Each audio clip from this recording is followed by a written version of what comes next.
Hi, today I want to show you how to revive greens because I just had a kitchen accident, and first of all with my kale, so this piece obviously did not get stored correctly and it's all wimpy, so totally limp and just kind of not good. So I want to show you how to revive that.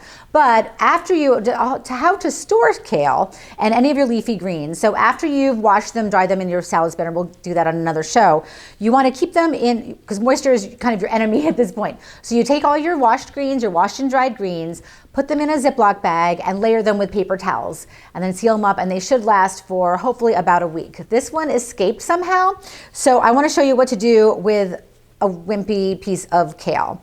And also lettuce. This piece is kind of like, see how there's not much to it, and if you want to make a salad, it's real nice to have that nice crispiness to it. So if you're kind of having a party and your salad is kind of feeling like, oh, it's really not, maybe it was there a few more days than you wanted it to be, just kind of forgot about it or whatever, I want to show you how to revive it. So this was a wimpy piece of kale, and what I did was I just simply tore this into pieces, put it into some cold water, popped it back in the fridge for about 15 minutes, and look how much it's already expanded. It will just kind of revive itself, expand into the same crispy kale essentially that you got it on day one.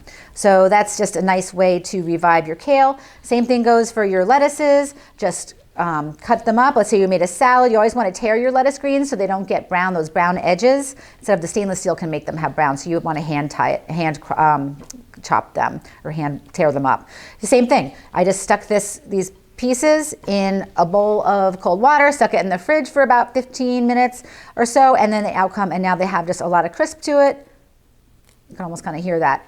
And they've just kind of revived. So that's how you save your greens if they get away from you.